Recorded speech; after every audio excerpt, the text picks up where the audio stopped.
सौराष्ट्रे सोमनाथं च श्रीशैले मल्लिकार्जुनम् उज्जैन्यां च महाकालम् ओंकारं ममलेश्वरम् परल्यां वैद्यनाथं च डांकिन्यां भीमशंकरम् सेतुवन्दे तु रामेशं नागेशं दारुकावने वाराणस्यां तु विश्वेशं त्र्यम्बकं गौतमीतटे हिमालये तु केदारं घुष्णेचं च शिवालये एतानि ज्योतिर्लिङ्गानि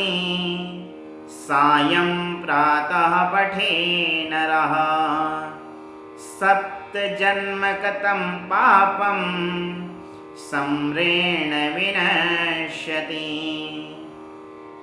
मित्रों, आप सबका स्वागत है अपने इस YouTube चैनल पर।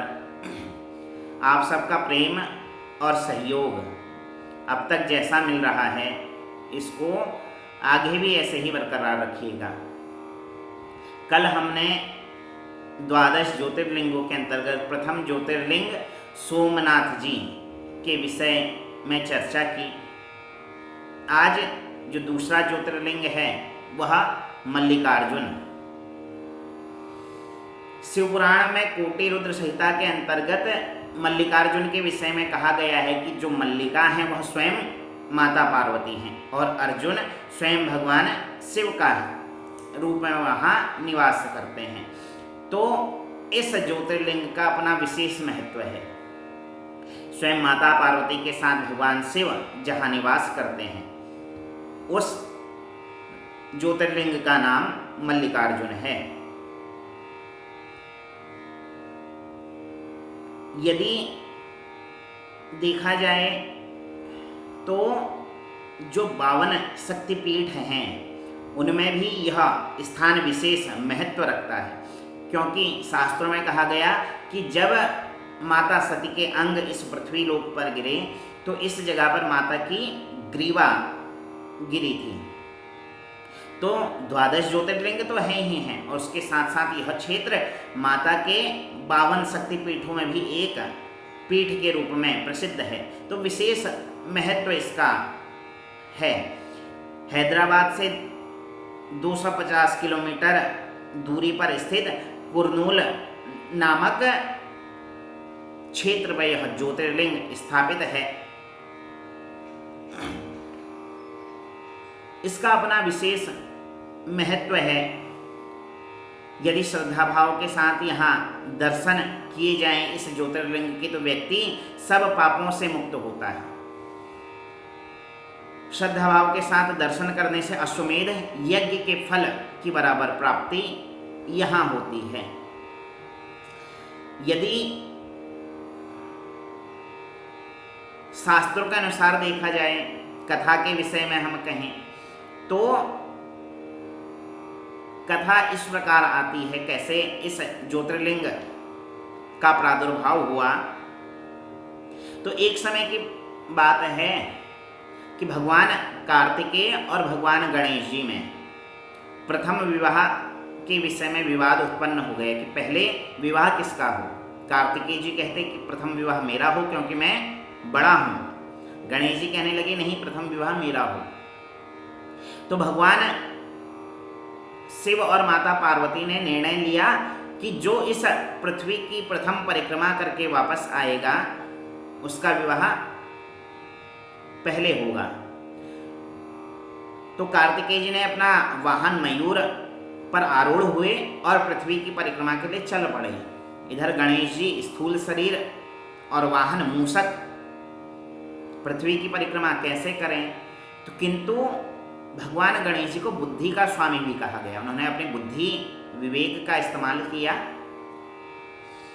माता पार्वती और पिता महादेव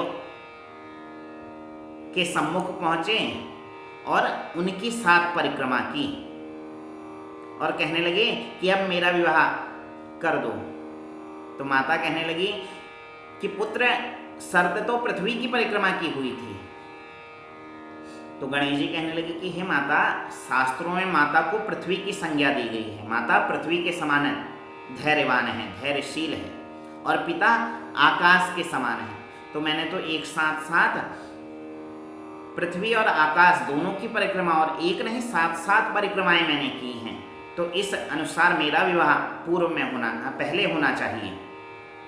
तो गणेश जी के इन वचनों को सुनकर माता पिता संतुष्ट हुए और उनका विवाह करा दिया गया। इधर जब कार्तिकेय जी संपूर्ण पृथ्वी की परिक्रमा करके वापस लौटे तो देखा कि गणेश जी का विवाह हो चुका है। तो रुष्ट होकर उन्होंने वह स्थान का त्याग किया और श्रीशैल पर्वत पर जाकर निवास करने लगे। इसी को क्रौंच पर्वत भी कहा गया।